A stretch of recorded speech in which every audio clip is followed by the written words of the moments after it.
Ce mec, tu l'as forcément déjà vu quelque part, que ce soit sur TikTok ou YouTube Short, mais est-ce que tu sais vraiment qui c'est? Car entre secte, manipulation et pandémie mondiale, c'est pas n'importe qui ayant manipulé le monde, le pape et même les lecteurs, on ne connaît ni son nom ni son visage. Pour te dire, des manipulateurs comme Light ou Ayana Koji, c'est du pipi de chat à côté de ce mec, que l'on connaît seulement sous le pseudo d'Ami. Mais il y a un problème, je peux pas te le présenter si on connaît même pas son manga, 20th Century Boys, avec 0 vidéo sur le YouTube français et tu le connais sûrement pas. Pourtant il fait partie des 20 mangas les mieux notés au monde aux côtés de One Piece, Berserk et Vagabond. Donc laisse-moi réparer ça en te présentant l'un, si ce n'est le plus grand chef-d'œuvre du manga.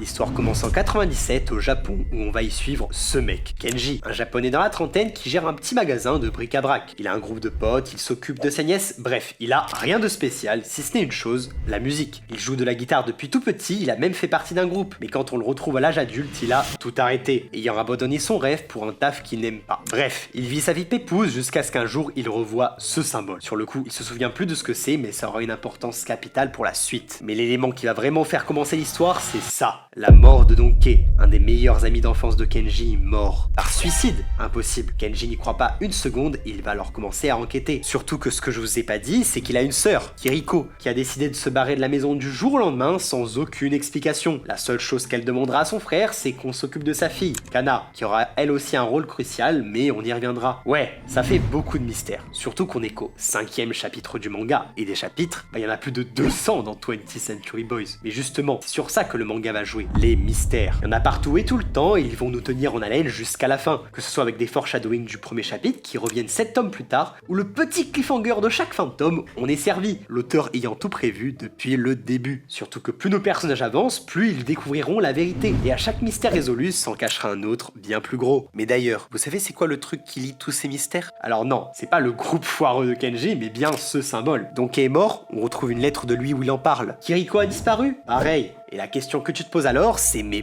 bordel de Dieu, c'est quoi ce truc? Eh bien ce symbole, c'est celui du groupe de potes d'enfance de Kenji. Symbole qui avait pour objectif de réunir le groupe une fois adulte afin de sauver le monde des méchants. Car ouais, comme tous les gamins de leur âge, ils vont créer une histoire. Mais pas n'importe quelle histoire. Une histoire de fin du monde. Entre virus, robots géants et explosion de l'Assemblée nationale, ils se sont pas privés. Sauf que si t'es pas bête, t'as compris où voulait en venir, Ami. Utiliser cette histoire et ce symbole pour détruire le monde. Et plus on avancera, plus l'histoire produite par les enfants à l'époque se produira dans la vraie vie, jusqu'à arriver au 31 décembre 2000, jour où est prévue la fin du monde dans l'histoire pour enfants. Bon, Kenji va pas laisser passer ça, il va alors vouloir réunir tous ses amis, sauf que parmi eux, il y a forcément le grand méchant, car une personne lambda peut pas connaître l'histoire de Kenji, prendre exactement le même logo et ne pas faire partie de ce groupe. Surtout que pour les retrouver, c'est le bordel. Certains qu'on pense morts, d'autres qui vivent plus au Japon. Bref, il finit tant bien que mal par les réunir, on s'apprête à voir la bataille finale, quand soudain... Une ellipse de 15 ans, on retrouve Kana à l'âge adulte? Ok, il a dû se passer des choses, même beaucoup de choses. Que sont devenus Kenji et ses amis? Qu'est-ce qui s'est passé ce jour-là? Et surtout, qui est Ami, bon sang? Et pourquoi il fait ça? Toutes ces questions, elles auront une réponse dans la suite du manga. Mais je vais arrêter de vous spoiler pour vous parler d'autre chose.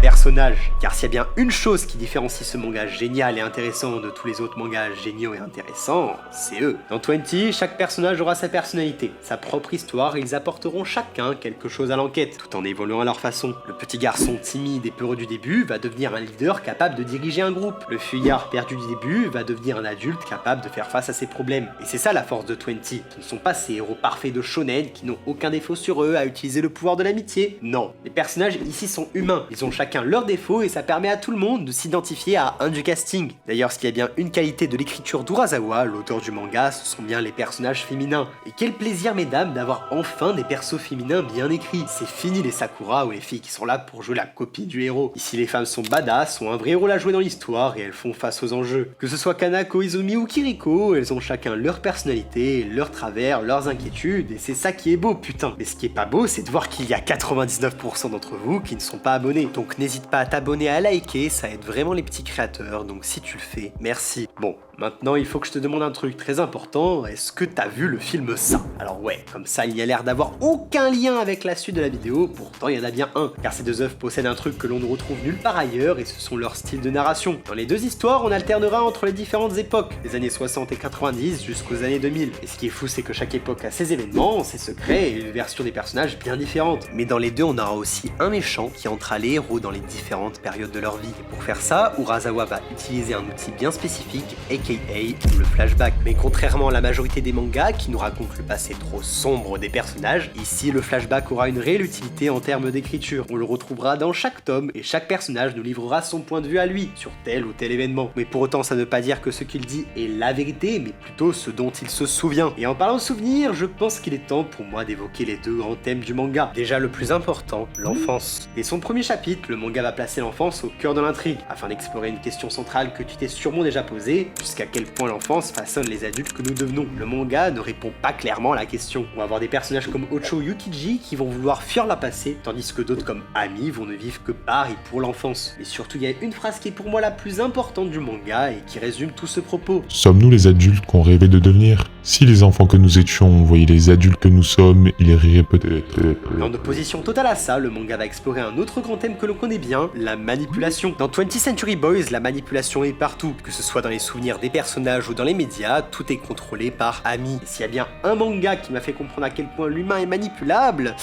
et bah c'est celui-là. Car il nous montre de A à Z comment une société peut être manipulée, mais aussi comment on peut se défaire de cette manipulation ou d'un homme qui contrôle un état totalitaire. Et je pense qu'il est enfin temps qu'on parle de cet homme, Ami. Antagoniste principal du manga, il est la pièce maîtresse de l'histoire. La cerise sur le gâteau qui fait que 20 est aujourd'hui 20. Manipulateur, dictateur et tueur de masse, son identité est la question clé de l'intrigue. Question qui va maintenir le lecteur jusqu'au bout, jusqu'à ce qu'il en fasse des nuits blanches. Surtout que tout est fait pour le rendre mystérieux. Entre son masque, ses phrases louches et le fait qu'il ait tordu des cuillères à la cantine, ok pourquoi pas, il est sans aucun doute l'un des persos les plus mystérieux de l'industrie. Ayant manipulé le monde, il est devenu un véritable héros aux yeux de la population qu'il va détruire petit à petit. Mais heureusement, Ami, c'est pas que ça, car comme les autres personnages, on apprendra à le connaître, son passé, ses amis, ses objectifs, et surtout qui il est et pourquoi il fait ça. Mais alors la question que tu te poses sûrement, c'est pourquoi c'est un enfant? Car jusqu'à preuve du contraire, c'est qu'un psychopathe meurtrier, sanglant et qui ne recherche que le mal. Et bien 20, bien avant d'être une œuvre avec du suspense, bien avant de parler de la fin du monde, c'est avant tout une histoire d'enfants. Des enfants qui auront grandi avec nous durant ce voyage pour devenir des adultes. Sauf qu'il y a une grande différence entre Ami et Kenji qui est nécessaire pour que l'on comprenne vraiment